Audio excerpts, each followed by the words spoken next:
Bonjour famille, bonne fête de travail à toutes et à tous. J'espère que vous allez bien. Chez moi, ça va par la grâce de Dieu. Et aujourd'hui encore, nous sommes là pour le résumé également d'un nouveau livre, le livre de Claire Porquet, Cris de douleur, que vous voyez là.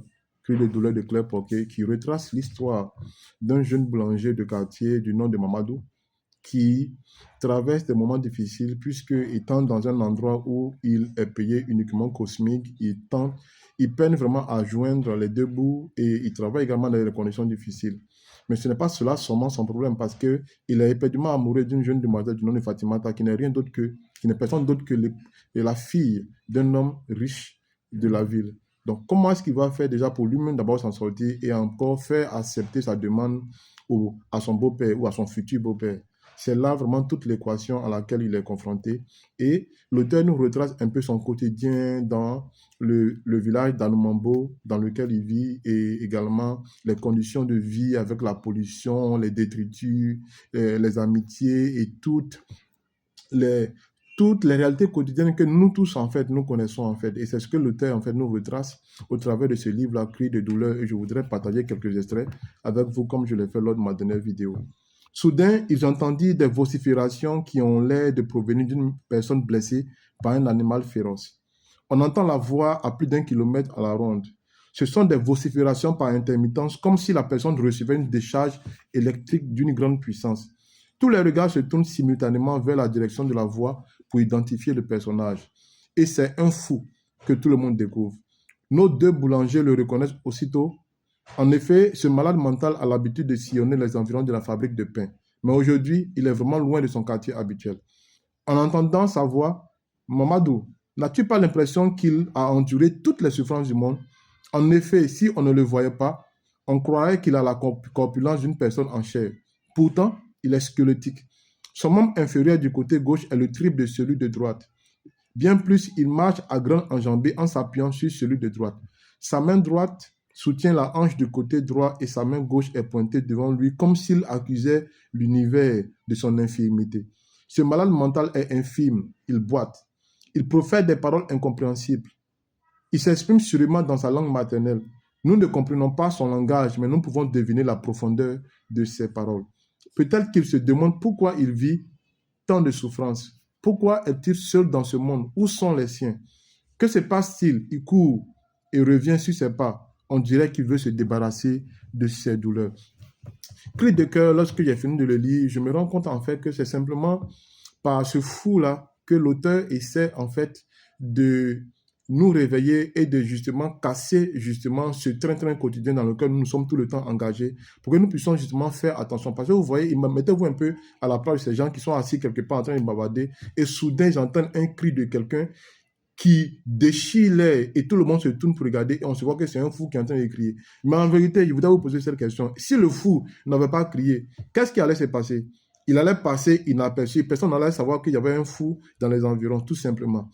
Vous voyez, souvent, ce que moi j'ai fini par comprendre par celui, c'est que souvent, il y a des personnes qui sont autour de nous et qui ont des réactions souvent exagérées, souvent disproportionnées, des réactions qui dépassent la normale et on se demande, mais il a quel problème, puis il commence à se comporter comme ça, ou bien vous voyez la personne commence à manifester une certaine violence, une certaine agressivité, ou bien la personne commence carrément à se retirer, ou carrément c'est vraiment dans le silence et dans la timidité que la personne va se réfugier. Et on se demande en fait, pourquoi la personne a ce comportement?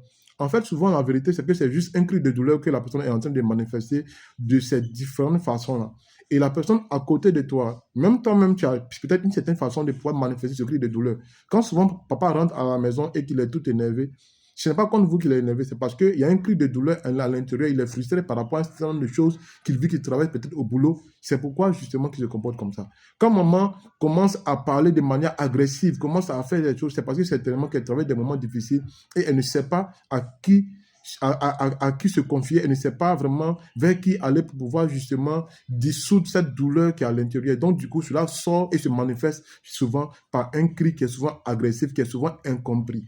Et c'est une situation que nous traversons tous.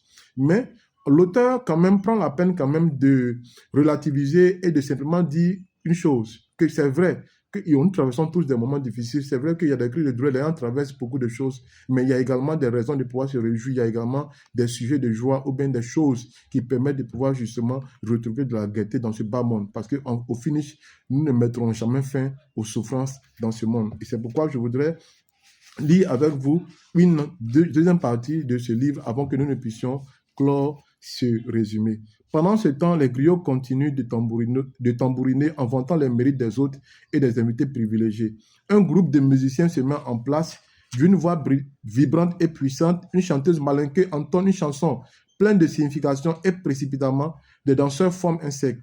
Ils exercent des mouvements d'ensemble avec leur boubou. La chanteuse exécute plusieurs morceaux de son répertoire.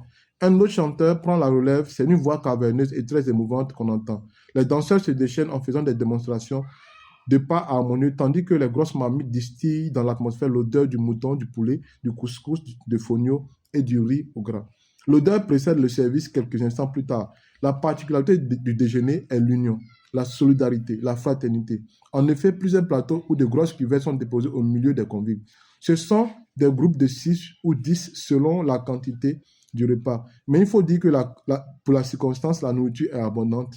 Nous remarquons que les civilités ne sont plus de mise dans ce repas. Les couverts auraient fait des cliquets interminables dans les cuvettes et les plateaux. Aussi, ce sont les doigts qui exécutent des mouvements vers la bouche prête à tout happer. Le charme et la beauté des chansons mandingues ou africaines sont des textes qui parlent de la vie et chacun se sent interpellé. Même ceux qui ne comprennent pas la langue, la mélodie très expressive les pénètre profondément. On est heureux, enchanté de danser ensemble, de partager le bonheur de la mariée. Durant ces instants, on oublie les problèmes de la vie qui nous assaillent en permanence et qui ne trouvent pas toujours de solution. Effectivement, les problèmes de la vie ne trouvent pas toujours de solution, mais il faut faire quoi? Continuer toujours à s'accrocher. Claire Poquet, cri de douleur, merci et passez une bonne journée, bonne fête de travail à tous. Je vous aime.